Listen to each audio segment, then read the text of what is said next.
na doce paz do Mestre Jesus.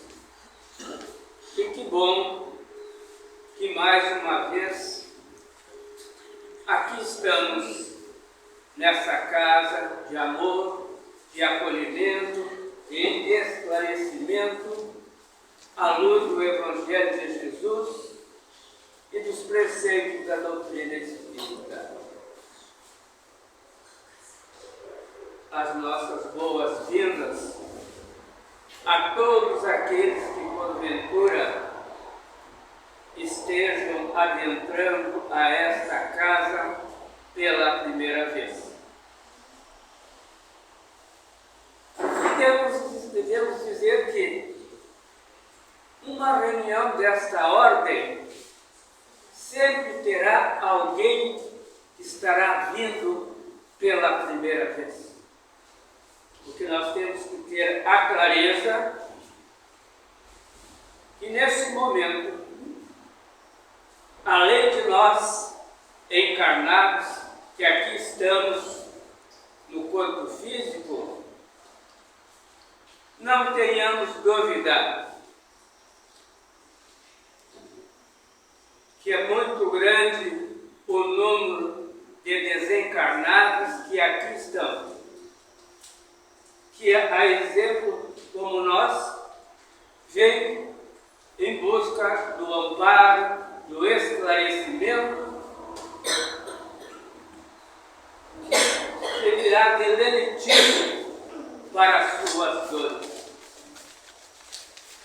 E hoje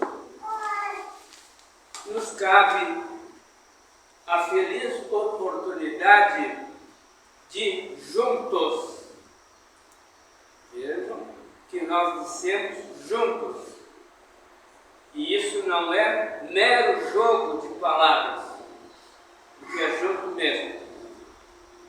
Vamos refletir sobre o tema proposto pelo setor de difusão doutrinária da nossa querida casa, que é as expiações terrestres. E julgamos oportuno esclarecer o que são expiações. Todos nós que aqui estamos já ouvimos que a Terra é um mundo de provas e expiações. Provas. Todos nós sabemos o que são. É exatamente aquelas questões em que Deus e a espiritualidade superior nos oferece oportunidade de auferirmos, ou seja, testarmos como é que nós estamos.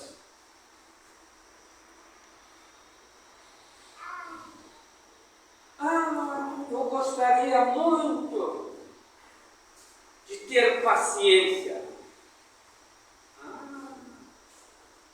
Paulo quer ter paciência. O que Deus e a espiritualidade fazem? Será que por um passo de mágica ele diz assim, a partir de hoje o Paulo vai ser uma pessoa serena, tranquila, muito paciente. Vejam que eu pedi para ter paciência. O que eles fazem? Botam uma infinidade de irmãos no meu caminho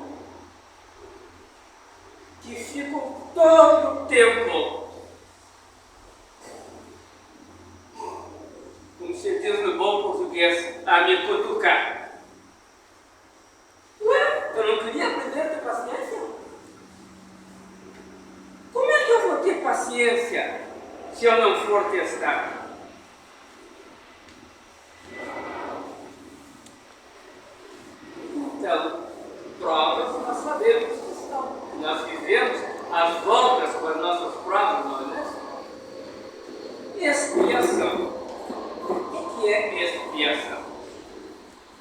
expiação, quando nós dizemos que a Terra é um mundo de provas e expiações, a prova nós já vimos o que é. Expiação é quando nós começamos a colher o nosso plantio.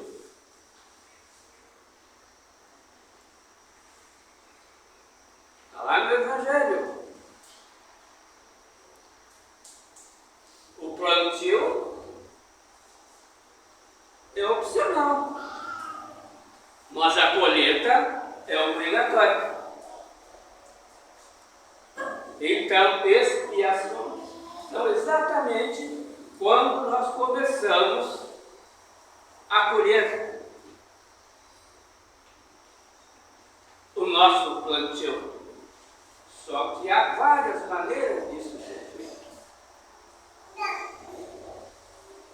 E caiu exatamente essa questão. Expiações terrestres, que nós vamos encontrar nessa obra O Céu e o Inferno, que é a quarta obra da codificação de Kardec, da doutrina espírita. E essa obra, ela tem por norte, por finalidade, nos esclarecer sobre a justiça divina. E aqui nós vamos nos restringir em vários depoimentos nesse livro, que recomendamos que leiam: O Céu e o Inferno. Porque, acima de tudo, essa obra ela é extremamente educativa, porque ela nos esclarece uma série de coisas. Veja o nome dela: Céu e Inferno. Para um pouquinho. Existe inferno? Existe céu? Primeira coisa. Esse não é o mote da nossa conversa hoje aqui. Mas nesse livro tem depoimentos de vários espíritos que relatam as suas expiações terrestres. Selecionamos apenas duas, dentro de uma questão de tempo, para que a gente possa refletir mais profundamente sobre essa questão. A primeira delas: num hospital de uma província na França, havia um menino internado e ele é conhecido por o número 4.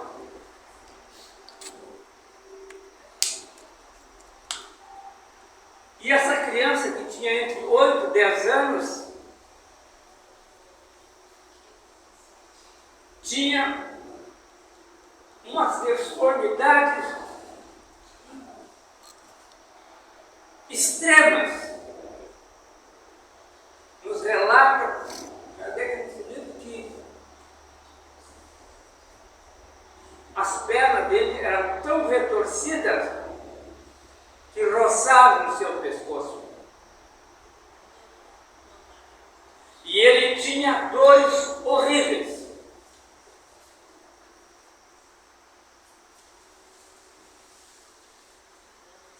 E tinha o médico que o assistia, ou seja, o médico que dele cuidava,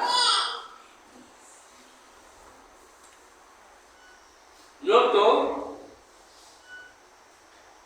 que aquele menino, apesar de toda aquela precariedade física dele,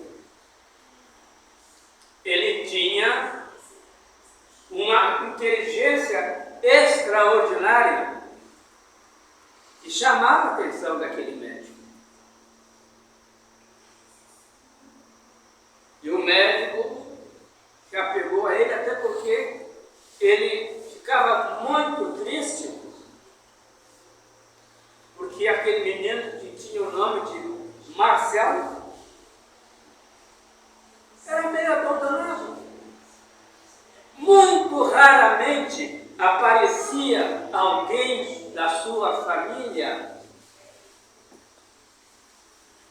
para visitá-lo.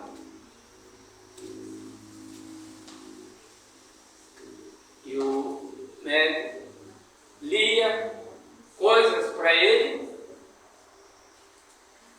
e notava o quanto aquele espírito absorvia tudo o que lhe chegava.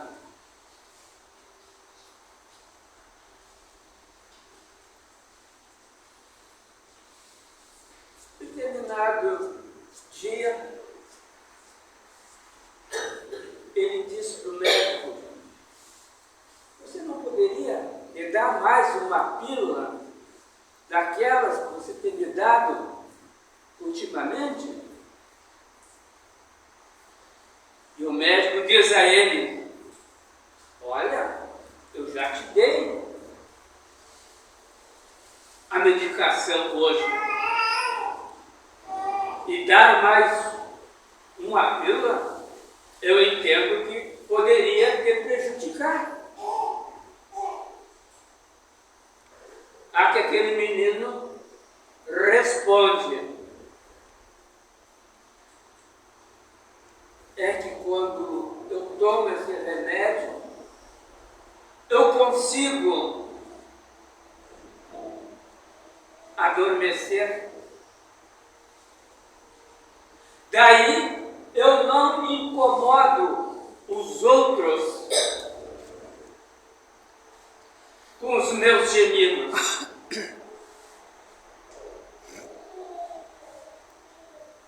Atentemos que aquele espírito, com aquela dor, com aquele sofrimento, ele era portador de tamanha resignação que ele tinha preocupação em não incomodar os outros.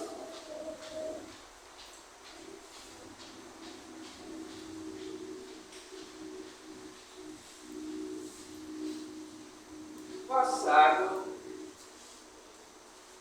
um tempo, ele desencarna.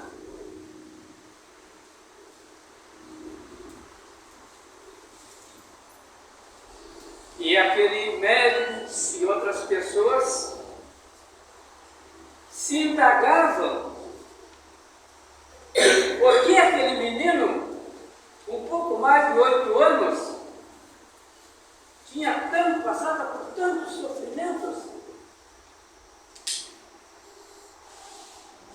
O que será? O que ele teria feito?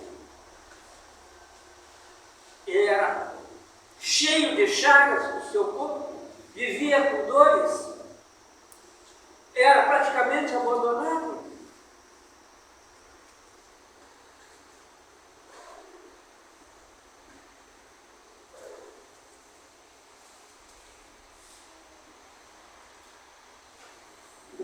E um belo dia, na Sociedade Pariense de Espiritismo, ele foi evocado. E ele compareceu numa mesa mediúnica.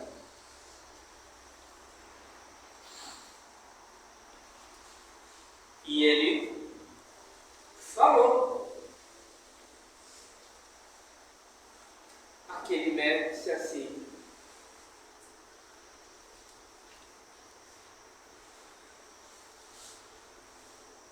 aquele que tu tão bem conheceste já foi belo, tinha dinheiro, tinha posses,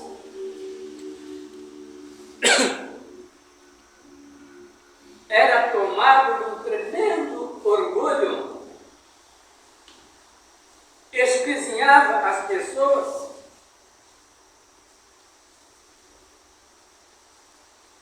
não estava nem aí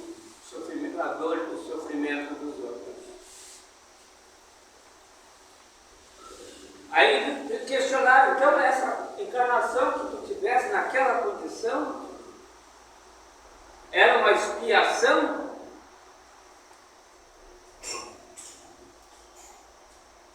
Ele disse, de certa forma, sim.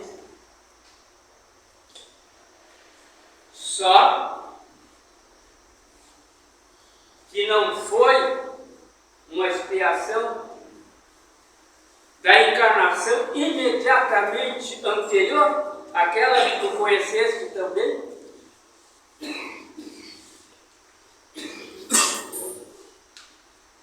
Ele tivera outras encarnações com expiações. Veja, atentemos que essa última dele, ele viveu pouco tempo. Ele reencarnou no máximo 10 anos. Mas ele vivera uma outra encarnação com aquele mesmo sofrimento, com aquelas mesmas dores. E ele teve uma vida longa,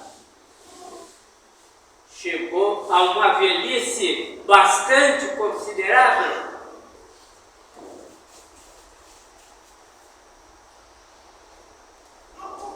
E nessa encarnação em que ele chegou à velhice com todas aquelas dores,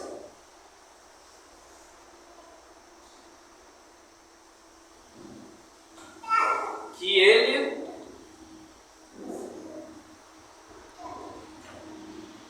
teve o mérito dessa última vir ainda com aquele sofrimento, mas durou no máximo 10 anos.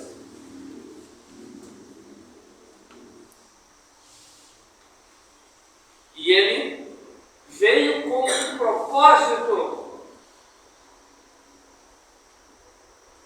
de ter aquela expiação como uma missão de ensinar as pessoas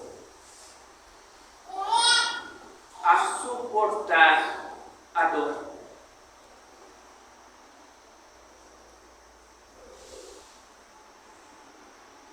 Porque ele, com todo aquele sofrimento dele, ele não se queixava. Lembremos, quando ele pediu aquela medicação para o médico, a medicação essa era para que ele não incomodasse os outros.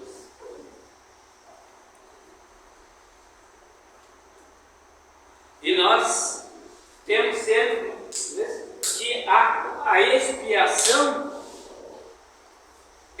nós sempre damos um caráter muito positivo à expiação. E muitas vezes aquela expiação tem um caráter de missão. Ele veio para mostrar que a gente pode sim vencer a dor com equilíbrio, com força, com coragem.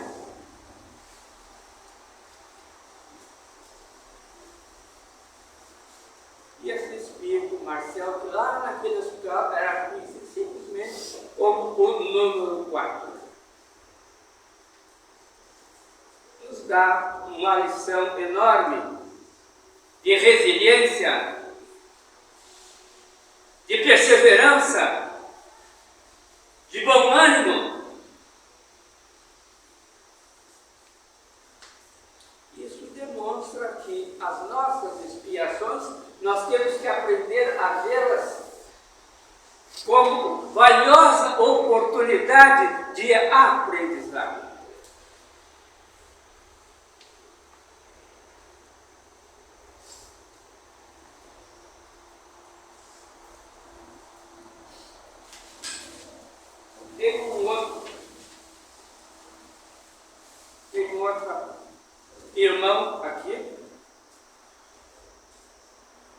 um israelita, e a possibilidade de que eu leia o nome dele errado é quase 100%.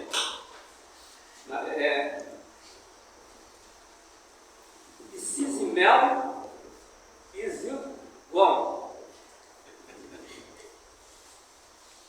Olha como é.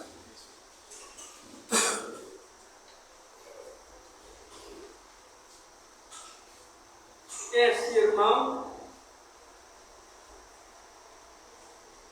era um mendigo de rua.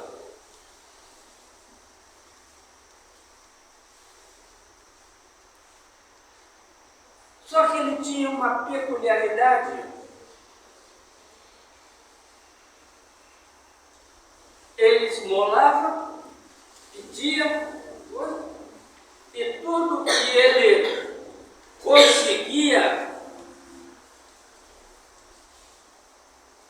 ele repartia com os demais mendigos da rua.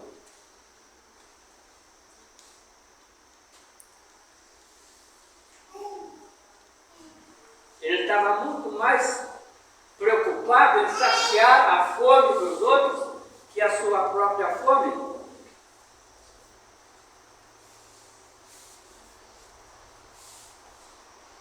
E ele certamente se tornou uma pessoa muito admirada por aquela sua postura. Ele mendigava e repartia tudo que ele conseguia.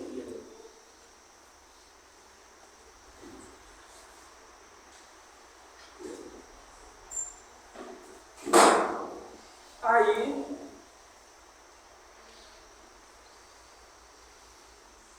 esse irmãozinho também, um dia, desencarna. E o dia que ele desencarnou,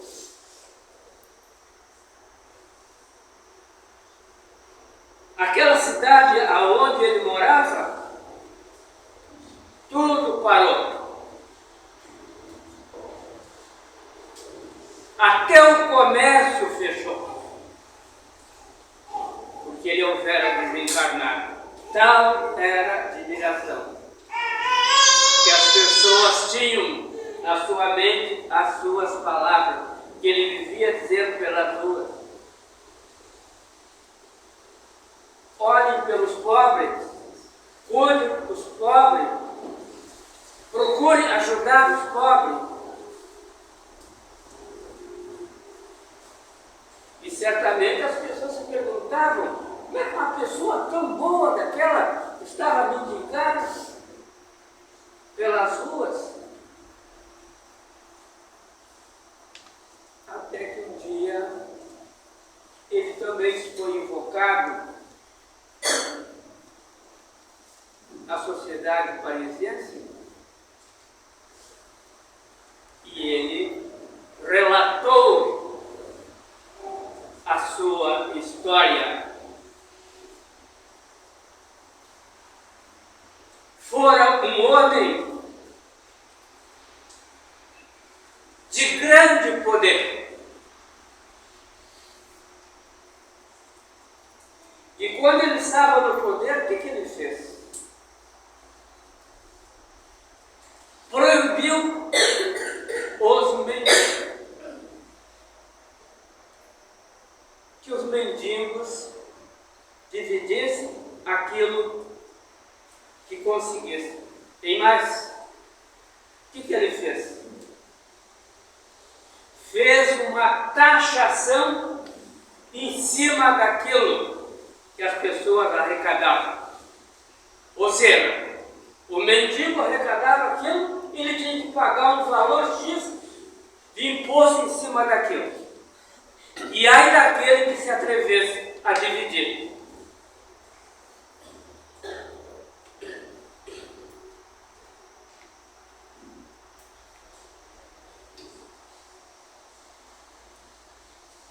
Aí, em função função da sua grande crueldade nesta época, da sua força, a sua indiferença com a dor do outro. Ele relata que ficou na erraticidade mais de 300 anos. Erraticidade, para quem não está familiarizado com a linguagem espírita, é quando nós estamos fora do corpo físico. Quando nós estamos aqui, estamos encarnados, estamos no corpo físico. Quando nós não estamos no corpo físico, estamos na erraticidade. Ele ficou mais de 300 anos.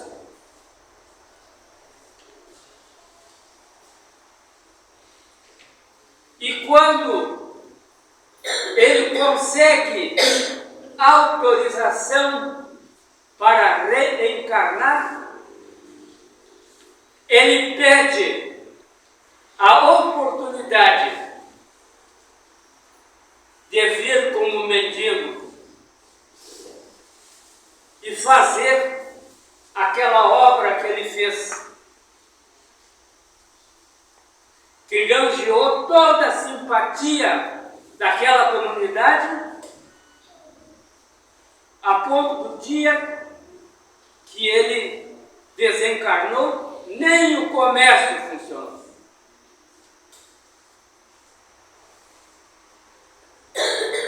Vejam, outra bela expiação. Fizemos questão de trazer esses dois exemplos, exatamente isso, porque nós temos voltamos a dizer, uma visão muito, de castigo da expiação. Não necessariamente. Muitas vezes são oportunidades de nós nos reerguermos. E nós pedimos aquela situação para termos a oportunidade de para cá virmos e escrevermos uma outra história. Então, quando nós ouvirmos que a Terra é mundo de prova e expiações, vamos ter primeiro discernimento de que seja prova e de que seja expiação. E não vamos ter uma visão tão negativa que, via de regra, nós temos, tanto de uma como outra. Que eu estou simplesmente sendo punido. Não. Esses dois espíritos que estão aqui são apenas dois que relatamos, que no livro Céu e Inferno nos demonstram com muita clareza que nós temos que prestar muita atenção nos momentos que estamos vivenciando. Porque aquela dor pode estar sendo uma sagrada oportunidade. E nunca esqueçamos que a mais das vezes nós pedimos aquela oportunidade. Vejam que esses dois irmãos, eles sabiam que precisavam passar por aquilo e pediram, e depois lhe concederam. E atentemos como eles bem aproveitaram as suas expiações terrestres. Vamos dar um pouquinho mais de atenção a esse livro, porque tem algumas obras da codificação kardeciana que nós pouco lemos, não é mesmo? E eu diria que esse é um deles. E o Céu e o Inferno nos esclarece acontece uma gama de coisas. Então, vamos convidar a todos a elevar o pensamento a Deus, a Jesus, numa profunda atitude de gratidão por tudo quanto recebemos na noite.